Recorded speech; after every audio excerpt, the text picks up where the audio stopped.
Hello दोस्तों, क्या boyfriend ने प्यार के नाम पर आपको धोखा दिया है? क्या आपका बॉयफ्रेंड पहले तो आपसे बहुत प्यार करता था? बॉयफ्रेंड ने आपके साथ जीने मरने की ना जाने कितनी ही कस्में भी खाई थी। बॉयफ्रेंड ने आपसे कई प्रॉमिस भी किए थे कि मैं जिंदगी भर तुम्हारा साथ निभाऊंगा, मैं सिर्फ और सिर्फ तुमसे ही शादी करूंगा। पर आपके साथ फिजिकल रिलेशनशिप बना लेने पर बॉयफ्रेंड ने आपको धोखा दे दिया है। इसलिए बॉयफ्रेंड आपसे बात नहीं करता है या उसने आपको ब्लॉक कर दिया है। तो ऐसी ही same to same condition Punjab की रहने वाली पिंकी की थी। पिंकी को उसके बॉयफ्रेंड रूपम ने पहले तो पिंकी से अच्छी बातें करके पिंकी का विश्वास पूरी तरह से जीत लिया। फिर पिंकी के साथ प्यार के नाम पर फिजिकल रिलेशनशिप भी बना ली। फिर कंटिन्यू कई दिनों तक ऐसा ही चलता रहा। जब भी रूपम का दिल होता था, रूपम बहुत आसानी से प्यार के नाम पर पिंकी को फिजिकल रिलेशनशिप के लिए रेडी कर लेता। ऐसा लमसम 9 महीनों तक चलता रहा। पर जब भी पिंकी रूपम को शादी करने के लिए बोलती थी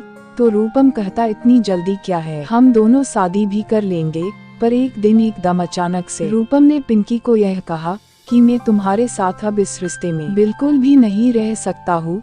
इसके लिए उसने कई बहाने भी बनाए और कहा कि हम दोनों अब कभी नहीं मिलेंगे, ना ही हम दोनों अब कभी बात करेंगे। पिंकी ने जब रूपम को कहा कि जब ऐसा ही करना था तो तुम मेरे साथ फिजिकल क्यों हुए, तो रूपम ने एकदम गलत तरीके से कहा कि सिर्फ मैं ही नहीं, तुम भी मेरे साथ फिजिकल हुई थी। जो भी मस्ती की है हम दोनों ने ही की है। ऐसा कहकर रूपम ने पिंकी को हर जगह से ब्लॉक भी कर दिया। पिंकी को रूपम की बात का बहुत खराब लगा। पिंकी अंदर से एकदम टूट गई। पिंकी हर वक्त पूरी उदास रहने लगी। पिंकी का खाना पीना भी एकदम कम हो गया। धीरे धीरे पिंकी ने बिस्तर पकड़ लिया। वह एकदम बीमार भी रहने लगी। उसकी यह हालत उसके घर वालों से एकदम भी देखी नहीं जा रही थी। इसलिए एक दिन गुस्से में आकर पिंकी के भाई संजय ने रूपम को फोन करके कहा कि तुमने मेरी सिस्टर के साथ एकदम गलत किया है। मैं एक वकील हूँ, इसलिए लॉ अच्छे से जानता हूँ।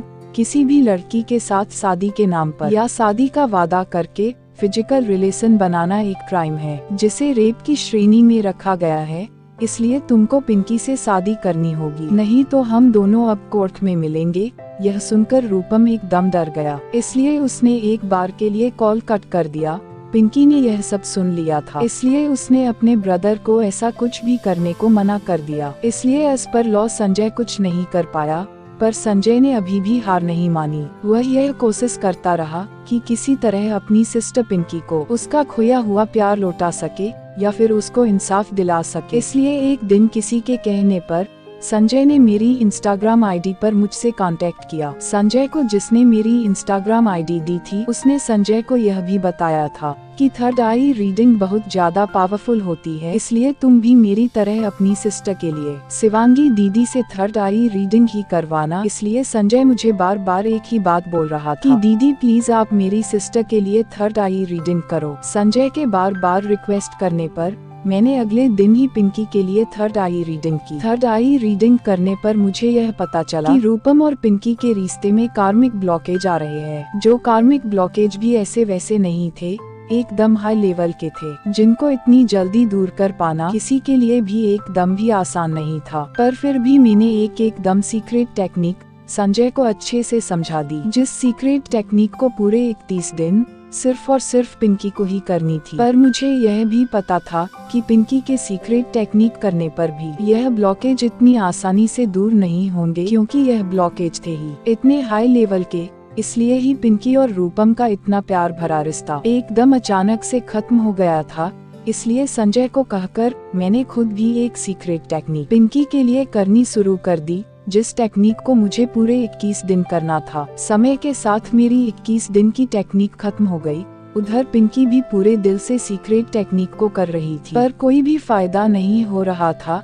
ऐसे ही पिंकी ने भी टेक्निक वाला 31 दिन का प्रोसेस खत्म कर लिया, पर कुछ भी नहीं हुआ। इसलिए हम सब पूरे उदास थे। पर सीक्रेट टेक्निक खत्म होने के 3 दिन बाद ही रूपम की सिस्टर सबिता ने पिंकी को कॉल करके यह कहा कि पिंकी भाभी, रूपम भैया आपसे बात करना चाहते हैं। रूपम भैया ने आपके साथ जो भी गलत किया है उसके लिए भैया आपको सॉरी बोलना चाहते हैं। मैं भी उनकी तरफ से आपसे माफी मांग रही हूँ। प्लीज आप भैया को माफ कर दो। भाभी आप कहो तो मैं भैया को बोल दूँ कि वह आपको कॉल कर ले। पिंकी भाभी आपको माफ कर देगी। पिंकी को यह सुनकर खुशी से रोना आ गया।